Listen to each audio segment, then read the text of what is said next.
Thash, është një strukturë piramidale, domethënë 1500, po që për ne janë edhe 10.000 persona që do krijojnë bazamentin, asamblen, patjetër që nuk diskutohet dot me 10.000 persona.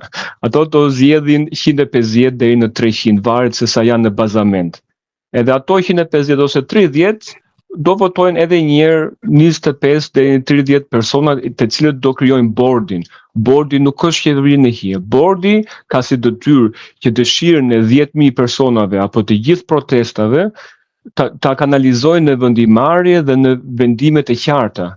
Kjo është tani disa njerëz thonë pse duhet kjo. Dylber, ne po flasim aktualisht me WhatsApp, me unë për shembull nga celulari. Po janë dashur mira njerëz të organizuar, të strukturuar në formë piramidale në kompani, që ne të kemi mundësinë të flasim në këtë moment. Tani nuk e kuptoj këtë pyetjen për çfarë duhet organizimi. Ja, si mund të flisnim ne nëse 10 mira të Facebooku apo të WhatsAppi apo të iPhone-i, të Apple-i mos të organizoheshin. Kjo është për mua është pyetje e palogjikshme. Për atë që pjesën tjetër të pyetjes, çfarë keni menduar për këtë verë dhe për shtatorin ndoshta? Si do vazhdoj? Po, kuvendi njerëzit do ta kuptojnë mirë. Kuvendi për mua, po edhe për shumë njerëz që marrin pjesë, është shpëtimi i protestave. Sepse kush ka marrë pjesë fizikisht kohë të fundit e ka kuptuar prej shumë faktorësh, ka shumë faktorë që e kanë ulur pjesëmarrjen në protest. Kuvendi, duke qenë mishërimi i kërkesave të protestuesve, është shpëtimi dhe vazhdimësia e protestave në frymë. Domethënë, edhe po nuk është një institucion paralel konkurrues. Domethënë, protestat do vazhdojnë siç janë në këtë moment, sepse grupi organizativ i protestave vazhdon, nuk është se shuhet prej se ekzistuarit, por kuvendi paralelisht, thash, për të krijuar atë piramidën vendimarrëse, kuvendi do vazhdoj punën në korrik, gusht, shtator, shpresojmë që në shtator ta kemi kryer atë piramidën edhe të jemi realisht në terren edhe të tregojmë shqiptarëve se çfarë duam të bëjmë realisht. Pse nuk e them sot, sepse nuk ka filluar ende diskutimi, unë nuk mund të them sot se çfarë do votojnë 10 mijëra shqiptarë ose çfarë kanë për dëshirë 10 mijëra shqiptarë. Po nga kontaktet e pritshmëritë tuaja, mund kemi një tjetër protestë si dy të para të diasporës apo një valë e tretë ndoshta është lënë për shtator, kur të konkludohet edhe me këtë piramidën institucionale që ju jeni në tentativë për ta ndërtuar. Po kjo është eksaktësisht, kjo është shpresa ime e madhe. Domethënë kur fryma e protestës, kërkesat e protestave të jenë mishëruar në një strukturë realisht vendimarrëse, unë shpresoj kur të prezantohemi pasaj para sheshit, edhe do therasim një ditë ku do prezantohemi para sheshit, sepse në fund fare e kemi edhe në platformën tonë, në rregullat tona të brendshme. Në fund fare, sheshi protestues duhet të na pranojë. Legitimitetin ne marrim nga protesta, sepse përfaqësojmë frymën e protestës. Nëse ne kur të dalim, kur të kemi finalizuar strukturimin e kuvendit, nëse protesta nuk na pranon, nuk na pranon, ne pastaj nuk do vazhdojmë aktivitetin tonë. Nuk do ta vazhdoni aktivitetin pra të kuvendit, por do vazhdoni protestën. Protesta vazhdon, thash, këto janë gjëra dy të pavarura, paralele, po në fund fare, thash, ne duam të përfaqësojmë frymën e protestës dhe të mishërojmë kërkesat e protestuesve. Nëse protestuesit nuk na pranojnë, pastaj ne nuk kemi legitimitet. Kjo mund cilësohet ky dokument me këto rregulla edhe këto norma, mund cilësohet ndoshta edhe si kushtetuta e këtij kuvendi, me këto që ne folëm pak më lart. Por çfarë thotë kjo, nëse do ta vazhdoj këtë linjë kjo kushtetutë edhe për fatin e kryeministrit dhe qeverisë.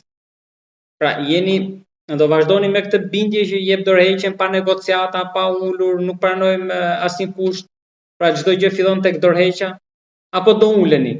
Sepse nga një pjesë analizëve që kanë folur këto ditë, kanë theksuar që edhe pro protestës, njëri prej tyre që gabimi më i madh i protestuesve është që nuk kanë kërkesa ekonomike dhe nuk pranojnë të ulen, edhe me qeverinë, edhe t'i lënë afat. që këtuam këtë, kjo të bëhet për kaq. Ne këtë e kemi shumë qartë te platforma jon. Platformën ne kemi për të publikuar shumë shpejt, sepse ajo është akoma në diskutim. Thash, Kuvendi sapo ka filluar, ne kemi propozuar një platformë, po platforma patjetër duhet pranuar, ndryshuar, tjetërsuar, kështu që ne pa qenë në mënyrë finale, ne nuk mund të për shembull në mënyrë publike, gjërë publike të prezantojmë idetë tona, kur nuk janë finale, se po i prezantove sot, mas një muaj do të thuash ndryshe, thonë, edhe këto nuk qenë nga serios. Domethënë, kur të jemi final, do i prezantojmë edhe këto. Po unë mund të them që sot, që dy pika më të rëndësishme janë që ne nuk të ndalemi derisa të japi dorëheqjen Edi Rama, dhe dy, nuk ka në mënyrë absolute negociata me Edi Ramën. Nuk ka. Tani, a ka analistë që thonë që ky është gabim?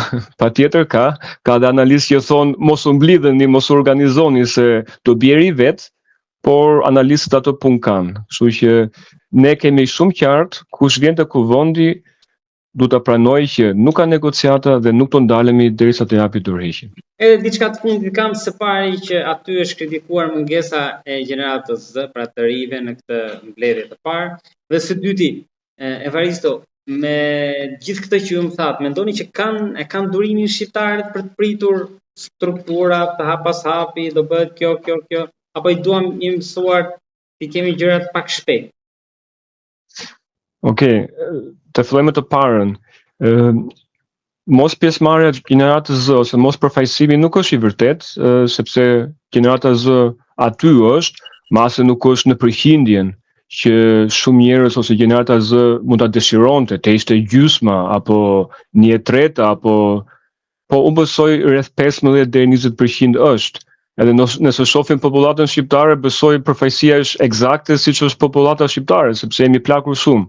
Kështu që gjenerata Z jo të mëse është pjesë sot, unë i bëj një thirrje nëse shohin këtë, të jenë të hapur mëndërisht, ta ndjekin Kuvendin, të ndjekin intervistat, të ndjekin njerëz publik, edhe të paktën në një ftesë të radhës të hapur të marrin pjesë, ta dëgjojnë mirë. E dyta, cila ishte e dyta, pika e dytë ishte pyetja e dytë? A kanë durim shqiptarët të presin kaq? A kanë durim? A kanë durim shqiptarët? Kjo vjen nga eksperjenca e hidhur që ne jemi mësuar të bëjmë gjërat shpejt edhe të fillojmë nga fundi. Domethënë ne duam gjën ta fillojmë nga fundi. Problemi është ky, kur fillon nga fundi edhe kur është gati, aty fshehet diçka. Çfarë fshehet? Aty fshehet që dikush e ka përgatitur, e ka financuar, e ka strukturuar nga lart, poshtë, edhe të thotë ty na urdhëro merre këtë tani dhe e ke gati, vazhdo. Ne nuk do të bëjmë këtë. Ne nuk po e marrim sa gdham gati. Ne po e krijojmë vetë. Ne kemi krijuar një strukturë, disa ide, disa kolona, po gjithçka është në diskutim. Edhe a kanë shqiptarët durim? Nëse duan diçka reale, du të kenë edhe pak durim.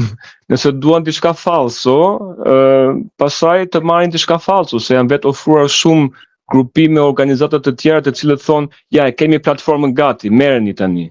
Ne nuk do bëjmë këtë. Ne do e krijojmë me asamblen, me Kuvendin, me bordin, edhe pastaj do ja përcjellim shqiptarëve kur të jemi realisht, kur ta kemi marrë nga poshtë lart. Kur të jemi gati do e përcjellim. Edhe ju them sot shqiptarëve që kur ta shohin rezultatin do thonë po, bravo, miq e pritëm pak sepse doli realisht diçka e mirë. Gjërat e mira avash avash bëhen, edhe unë të falenderoj për bisedën dhe të uroj sukses edhe mbarësi dhe në vazhdim. Evaristo, faleminderit shumë. Shumë faleminderit, mirupafshim.